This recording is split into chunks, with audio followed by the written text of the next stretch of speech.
Stella! Grace! Oh my God! Laughter echoed as two women embraced lightly in front of a fancy hotel lobby in Oshogbo, Osun State. It had been 5 years since they'd last seen each other, but the bond remained strong.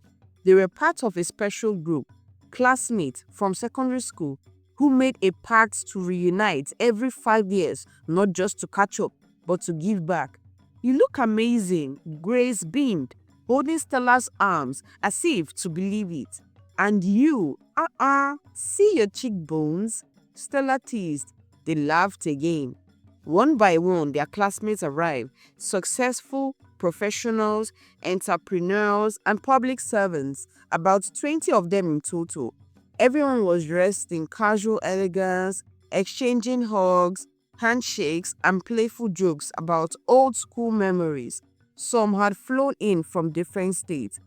Others had come straight from the airport just to make the first night of reunion.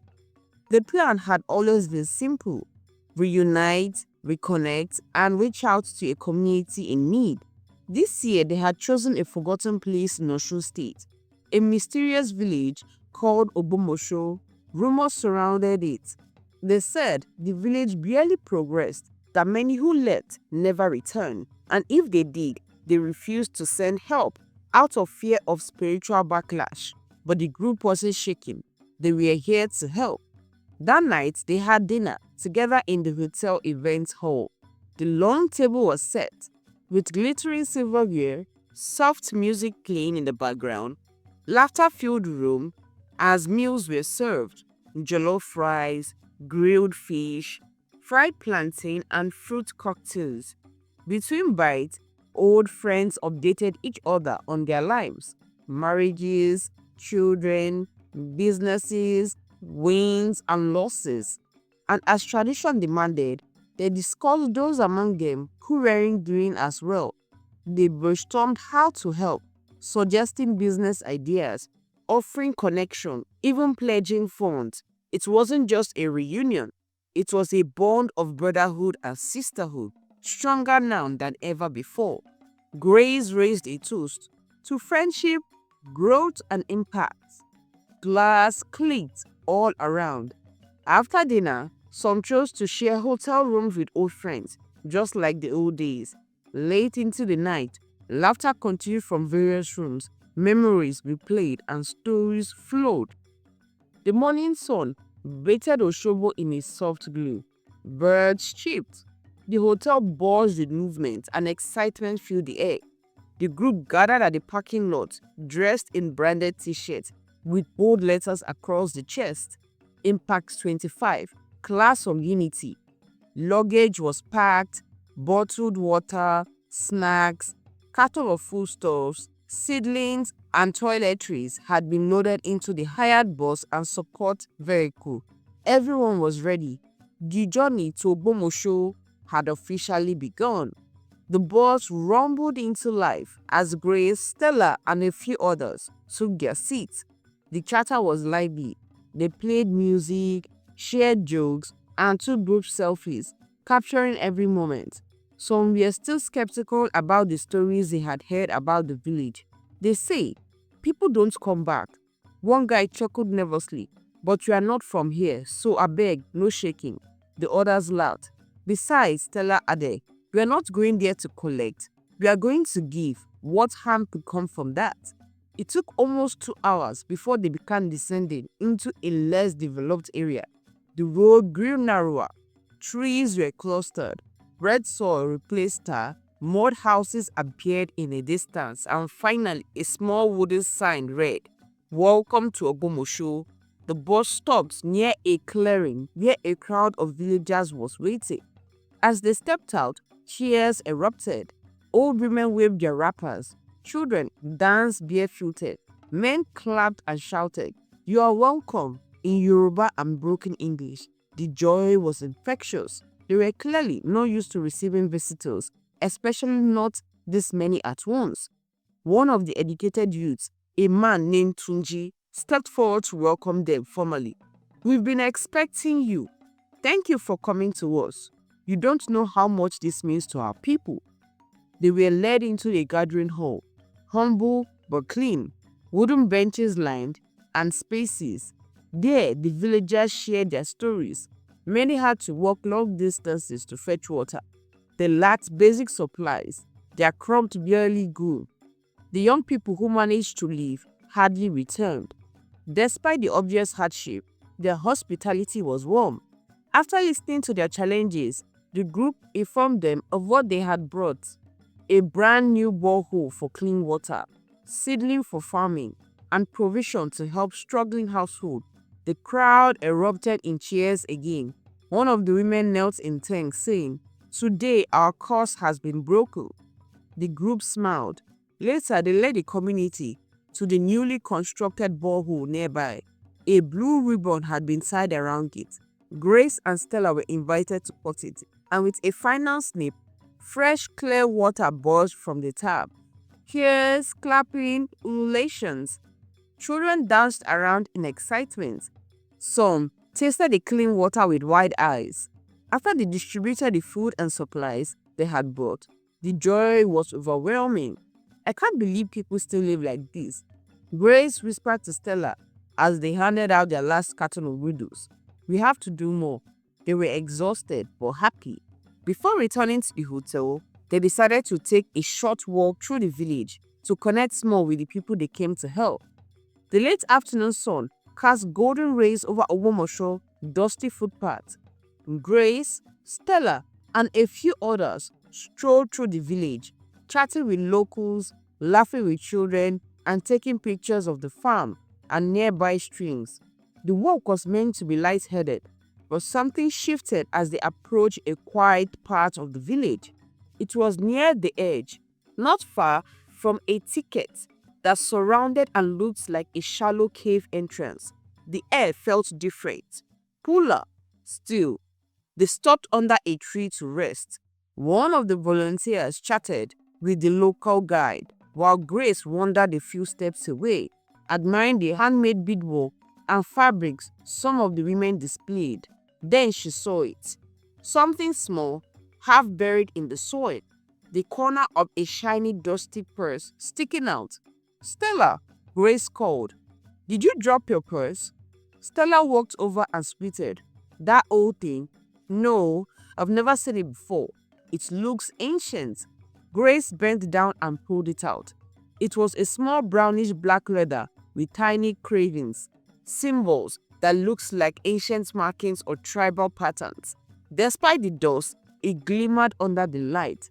She opened it gently. Inside was a small wooden figurine, a carved image of a man with hollow eyes and oddly bent arms. It didn't look harmful, but it felt off. "Wow, what is this?"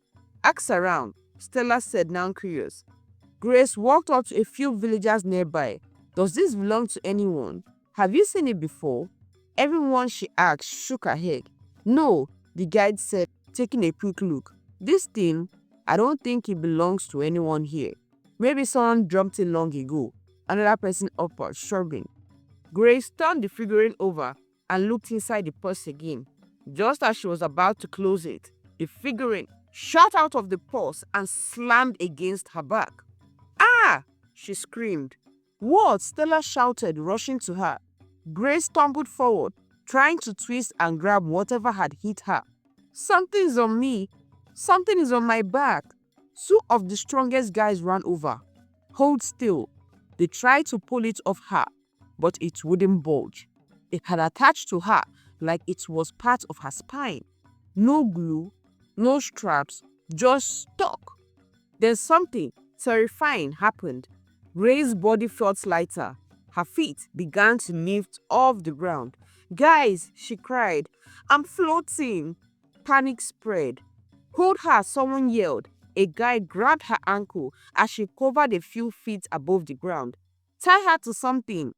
They grabbed the long rope from the bus and quickly wrapped it around her waist, pulling her towards a nearby tree.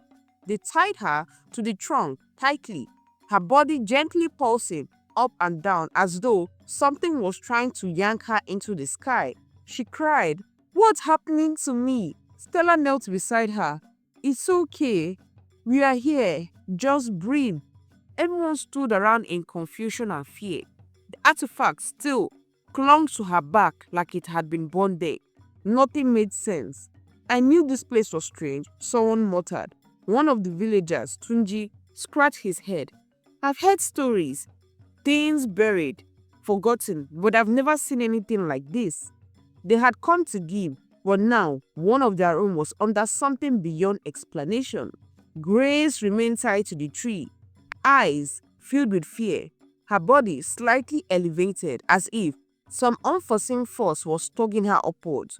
The artifact still clung to her back like it was part of her.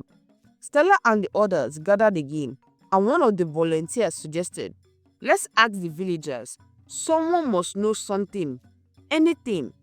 They moved around asking the young ones, the elders, the guys, but no one had seen the purse or the artifact before. Most just shook their head in fear of curiosity. Then one woman whispered, go and see the elder, the one who lived the longest amongst us. If anyone would know, it is her. Without delay, Stella, Hugo, and two others set out to find the elder. They were led to a small clay compound at the edge of the village. An old woman sat outside under a large mango tree, her eyes faded with age but still alert. They greeted her respectfully, kneeling as tradition demanded. Good afternoon, Mama, Stella began softly. Please, we need your help. They explained everything, the purse, the figurine, Grace floating, the fear, the confusion. The elder looked at the purse they had carried along and froze, her fingers trembling as she took it in her hands. Where did you find this? She asked slowly.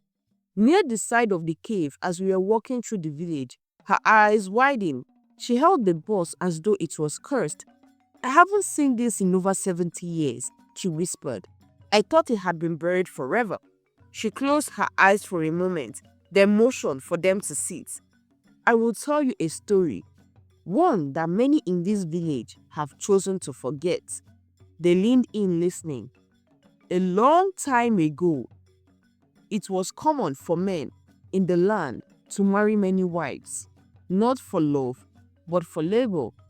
The more wives a man had, the richer he became. His wives would work the farm, the children would help, and the produce would yield more than any single family could manage.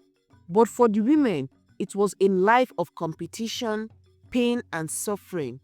The elder paused and sighed. If a woman worked harder, the man would love her more. If she slacked, he would abandon her. Sisters turned against each other, and sometimes even the first son lost his inheritance because a new wife's son brought more wealth. The listeners were stunned. But the women, the elders continued, one day they had enough. For the first time, they came together and said, no more. No woman would marry a man who already had a wife. It was time for peace. For a while it worked. Men were forced to treat women with respect, but many men were not happy. Their wealth dropped, their power shook. One man, a clever, selfish one, traveled far and came back different. No one knew what he did, but every girl who met him began to fall in love with him. Not ordinary love, it was like a trance. Even those who had agreed with the women's union now spoke strangely. They said, I never made such agreements, and claimed they loved their husband. They were under a charm. Soon, other men became curious. He refused to share his secrets, but when he died, his other wives, aside from the first, suddenly woke up and started asking, what happened? How did we get here? They searched his belongings and found his cross, the same one you hold now, the same figurine inside. He had used it to enslave their minds. After that, more men tried to imitate him. They put the artifact in purses, sacks guard. As long as women touched it, she belonged to them. The elder's tone dropped. We begged the king, we cried, but he dismissed it, until it happened to his own daughter. One day, she too fell under the charm and claimed she was in love with a farmer she barely knew. The king tried everything, begged, prayed, nothing worked. Then he ordered the man to be killed. And just like that, the elder said, the charm broke. The princess came back to her senses. After that, the king made a new law. Any man found using a charm would be killed instantly, no exceptions. And since then, she said slowly, the curse disappeared. Until today, silence filled the air. They looked at each other speechless. But Mama, Stella said quietly, what can we do now? She's floating. That thing is on her. Is there a way to stop it? The elder stared into the air. This is the first time the charm has taken effect without its owner alive. I believe Grace is being drawn towards him, towards his spirit, perhaps to join him or to break the bond once and for all. But I cannot say what lies at the end of the pool. They all swallowed hard. So there is nothing we can do. The elder shook her head. Only the man who plays the charm could have undone it, but he is long gone. And now Grace is caught in something none of them understand. They returned to the village square quietly, their hearts heavy with the weight of the elder's words. Grace, still tied to the tree, her body floated just slightly above the ground, as if something invisible was tugging at her, waiting for the right moment to take her. She was crying when they approached. I heard birds, then silence. I thought I was going to disappear, she sobbed. Stella knelt beside her and held her hand. You're not going anywhere. I'm here. We are all here. They gathered again under the tree and formed a plan. Since there was no immediate solution, they decided to take shifts. Someone would always be with Grace, watching guard, hoping she wouldn't drift away. The first shift would be Stella, Hugo, and two others. They brought mats, bottles of waters and snacks, and laid close by. Grace couldn't sleep properly. Every time she closed her eyes, she felt as though the air was trying to lift her again. Stella refused to leave even when others came to take over. I'm not going anywhere, she said firmly. That's my best friend. She needs someone familiar. Hugo agreed. Let her stay. The others nodded and made space. Days passed slowly. Grace remained tied, always gently rising against the pull of the rope. Some days it was strong, some days mild, but it never stopped. Villagers passed by curiously, whispering prayers. The elders watched from afar. Even Tunji, the local guide, looked disturbed. They made inquiries again and again, but the answer remained the same. The charm had never worked this way. No one could reverse what was happening. No one knew where Grace was being pulled to. But the elder's words rang louder each day. She is being drawn to the one who cursed the charm. By the fourth night, exhaustion was setting in. Everyone had tried to remain strong, but hope began to fade. Stella never left Grace's side. She barely slept, barely ate. She kept checking the rope, rubbing her friend's hands, whispering prayers, wiping her face. That night, the air grew colder than usual. The stars were out. Everyone was asleep. Even Grace had dozed off. Finally, her face peaceful for the first time in days. Then it happened. The wind began softly, a little whistle that barely rustled the nearby tree. But within seconds, it picked up speed. Grace stared in her sleep, murmuring under her breath. Then her eyes snapped open. Stella! Stella blinked awake. Grace, are you awake? The wind is strong, Grace said, voice trembling. Too strong. The moment Stella stood up to look around, she gasped. The ropes, they were loosening, unraveling, slowly, then all at once, as if unseen hands were undoing them. No, no, no. Stella lunged forward to hold Grace, but it was too late. Grace's body lifted. Guys, Stella screamed. She's rising again, help. Everyone jolted from their sleep. Panic spread instantly. They looked up and there was Grace, floating higher than ever before. The artifact on her back glowed faintly under the moonlight, pulsing with airy energy. Grace, Hugo shouted. Get something soft, a mattress, anything. Someone else screamed. 4 of the men rushed back to the buses and returned with foams and thick blankets. They laid them out under the tree just in case she fell.